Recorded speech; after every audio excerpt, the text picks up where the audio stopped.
ओम शांति। 26 मई 2026 बाबा के महावाक्य।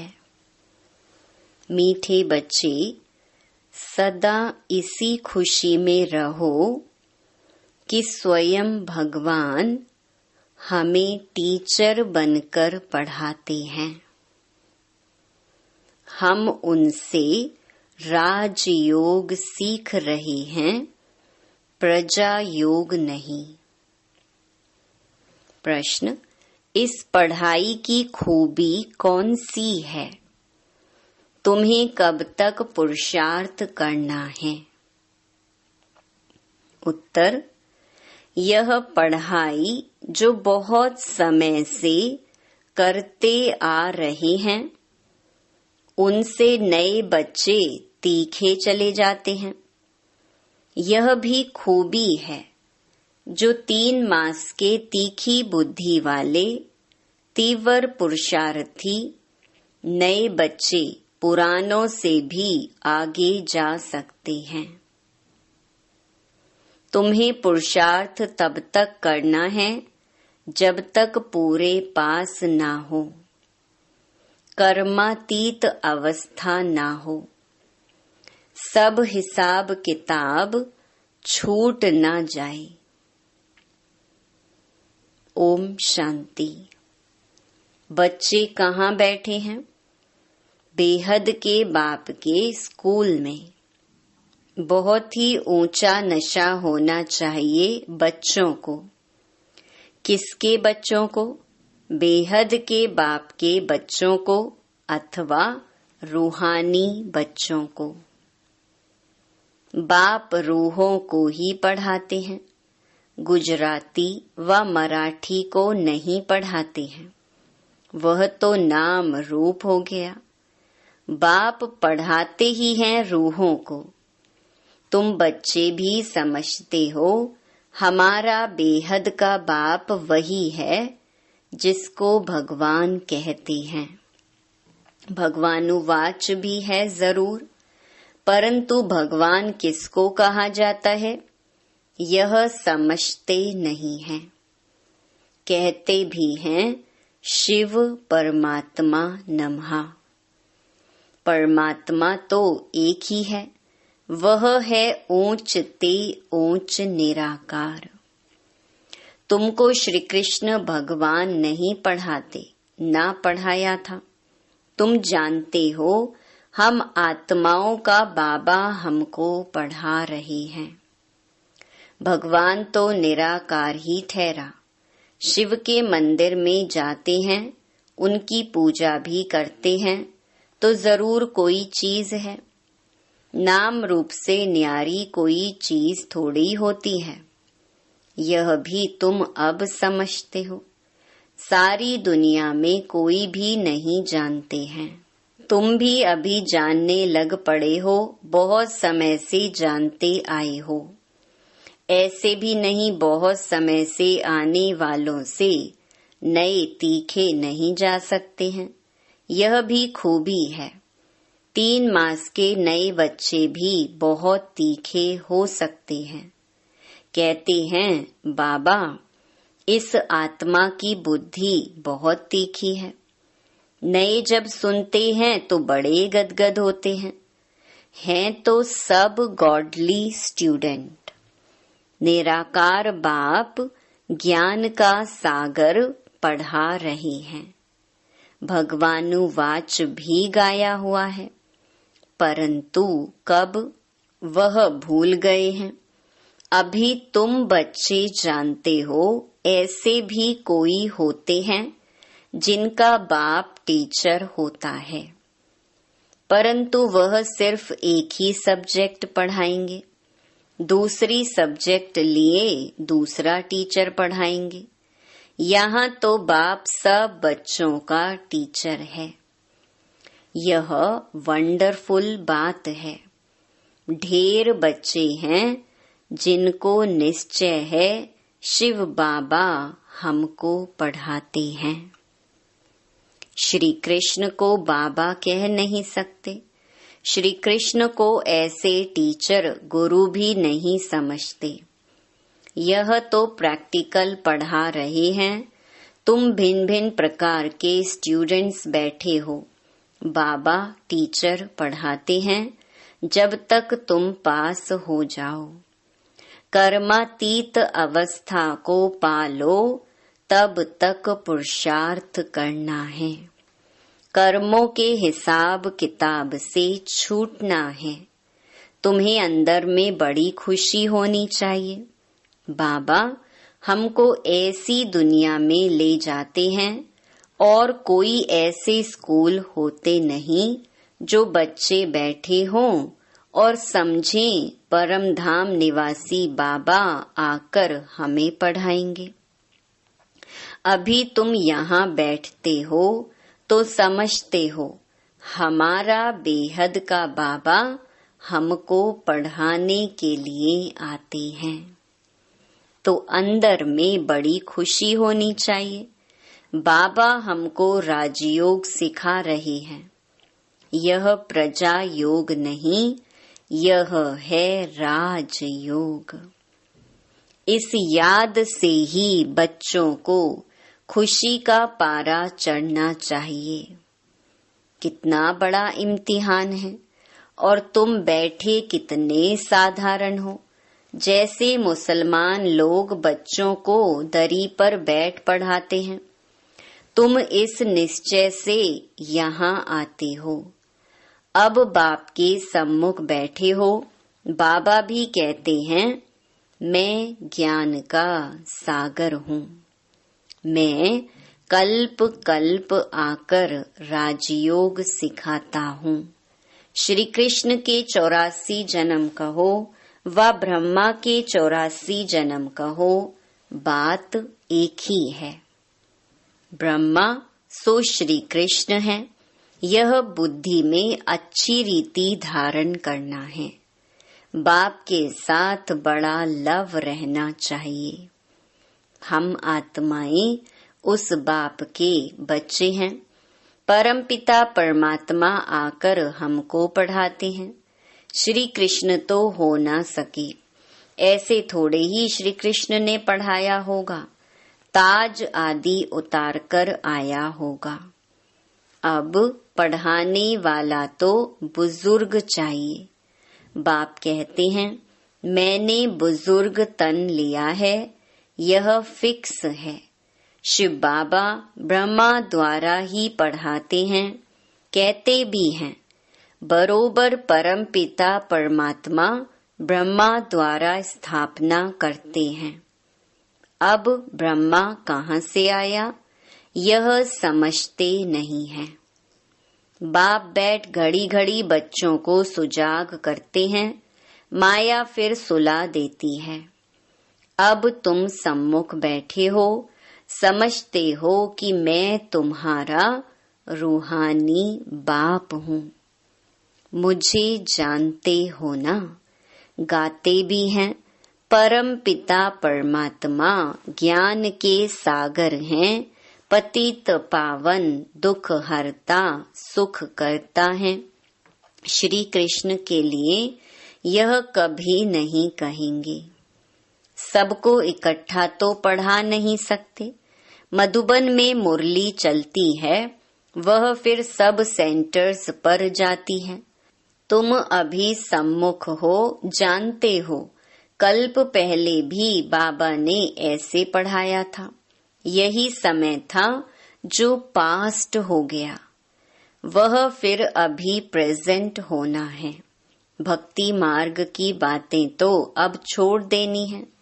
अभी तुम्हारी ज्ञान से प्रीत पढ़ाने वाले से प्रीत है।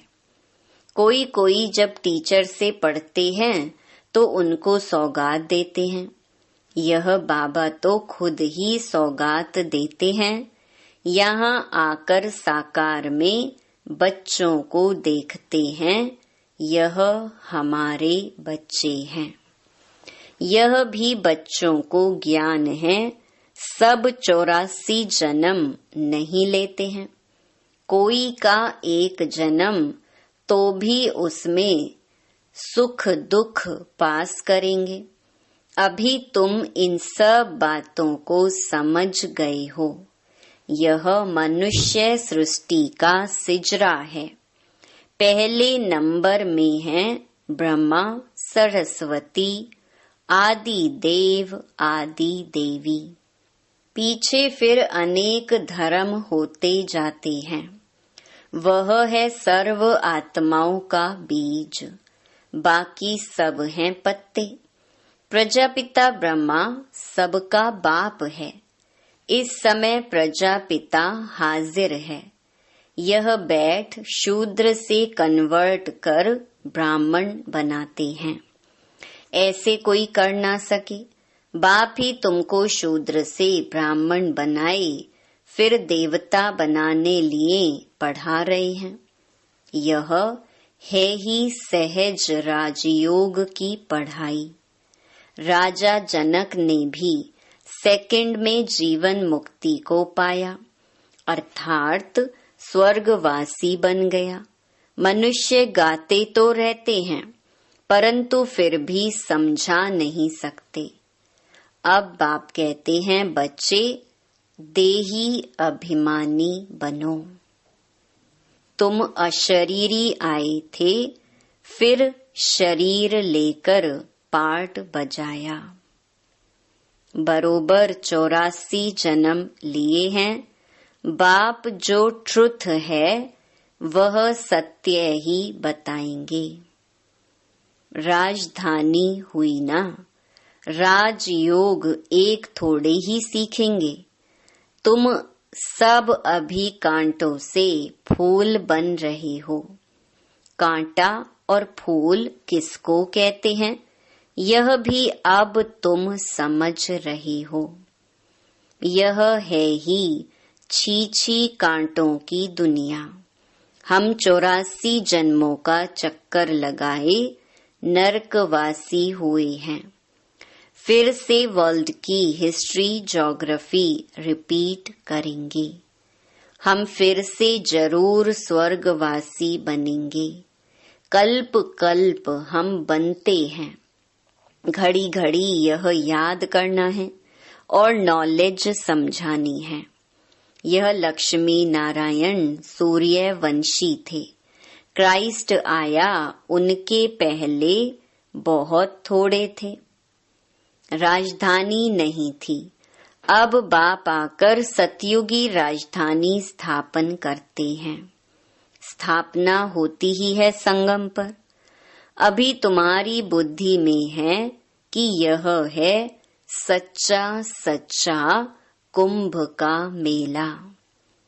आत्माएं अनेक हैं, परमात्मा एक है। परमात्मा बाप बच्चों के पास आते हैं पावन बनाने। इसको ही संगम युग का कुंभ का मेला कहा जाता है। अभी तुमको ज्ञान का तीसरा नेत्र मिला है।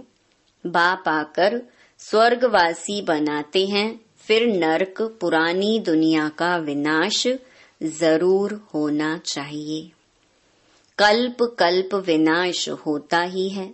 नई सो पुरानी, पुरानी सो नई होती है। यह तो जरूर होगा। नई को स्वर्ग, पुरानी को नरक कहा जाता है। अभी तो कितनी मनुष्यों की वृद्धि होती जाती है। अनाज नहीं मिलता है तो समझते हैं हम बहुत अनाज पैदा करेंगे, परंतु बच्चे कितने पैदा होते रहते हैं, अनाज कहाँ से लाएंगे। अभी तुम बच्चों को यह खातिरी है कि ये सारी पुरानी दुनिया खत्म होनी है। मनुष्यों को यह ज्ञान अच्छा भी लगता है, परंतु बुद्धि में कुछ भी बैठता नहीं है। तुम्हारी बुद्धि में है नरक के बाद स्वर्ग आएगा। सतयुग के देवी देवता होकर गए हैं। यह लक्ष्मी नारायण भारत के मालिक थे। चित्र हैं। सतयुग में है आदि सनातन देवी देवता धर्म। अभी अपने को देवता धर्म के कहलाते नहीं हैं, उसके बदले हिंदू कह देते हैं। बच्चे अच्छी तरह जानते हैं कि हम यह देवी देवता बन रहे हैं। बाबा हमको पढ़ा रहे हैं इन ऑर्गन्स द्वारा। बाबा कहते हैं, नहीं तो मैं तुमको पढ़ाऊं कैसे। आत्माओं को ही पढ़ाते हैं, क्योंकि आत्मा में ही खाद पड़ती है। अभी तुमको सच्चा सोना बनना है।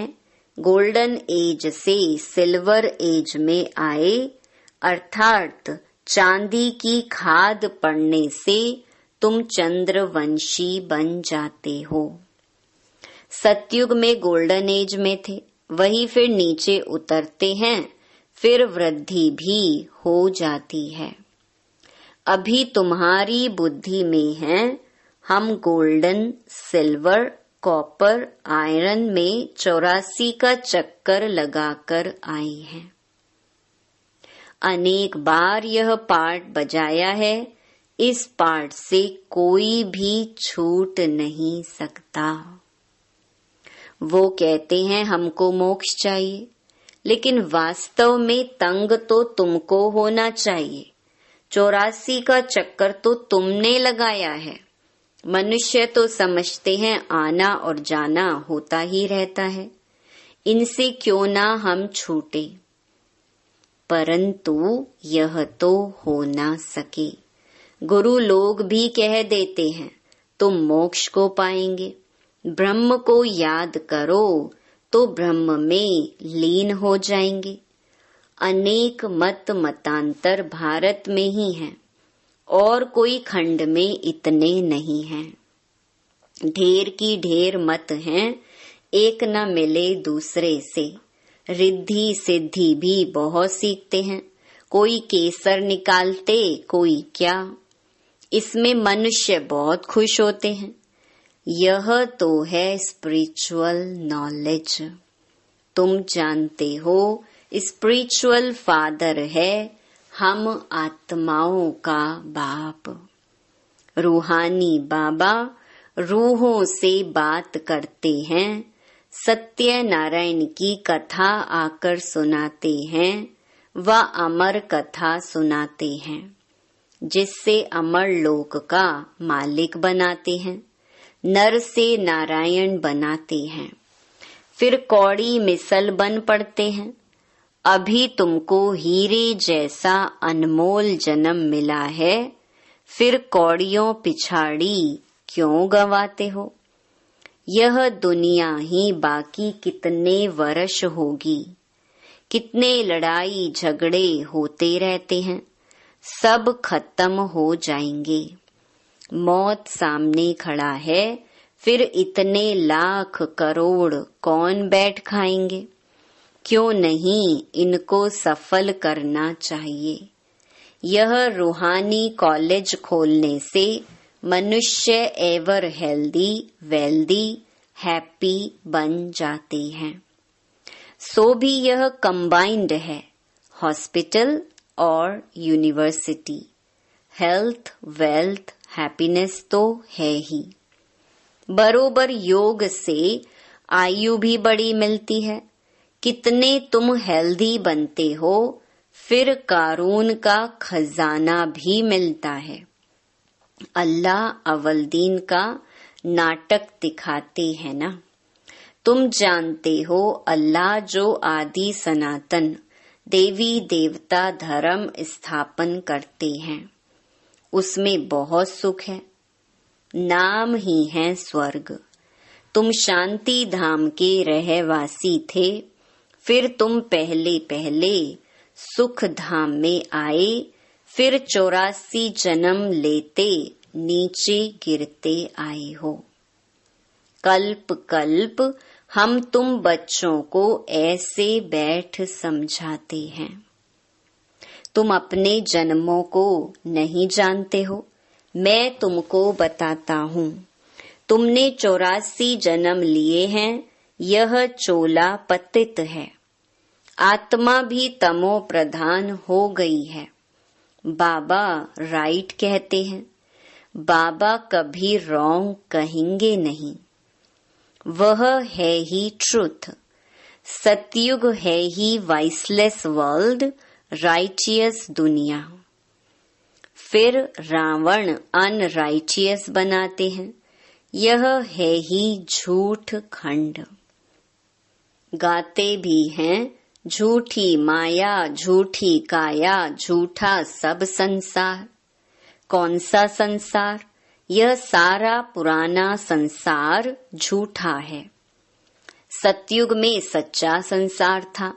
दुनिया एक ही है, दो दुनिया नहीं है। नई दुनिया से फिर पुरानी होती है। नए मकान पुराने मकान में फर्क तो होता है। नया बनकर तैयार होता है तो समझते हैं नए में बैठेंगे। यहाँ भी बच्चों के लिए नया मकान बनाते हैं। बहुत बच्चे होते जाएंगे। तुम बच्चों को तो बहुत खुशी होनी चाहिए। बाप कहते हैं मुझ ज्ञान सागर के बच्चे सब काम चिता पर बैठ बेचारे एकदम जल गए हैं। अब फिर उनको ज्ञान चिता पर बिठाते हैं। ज्ञान चिता पर बिठाए स्वर्ग का मालिक बनाते हैं। काम चिता पर बैठने से बिल्कुल ही काले बन गए हैं। श्री कृष्ण को श्याम सुंदर नाम दिया है, परंतु अर्थ कोई समझ नहीं सकते। अब तुम क्या से क्या बनते हो? बाप कौड़ी से हीरे मिसल बनाते हैं, तो फिर इतना अटेंशन देना चाहिए। बाप को याद करना चाहिए। याद से ही तुम स्वर्ग के मालिक बनेंगे। अच्छा, मीठे मीठे सिकिलधे बच्चों प्रति मात पिता बाप दादा का याद प्यार और गुड मॉर्निंग। रूहानी बाप की रूहानी बच्चों को नमस्ते।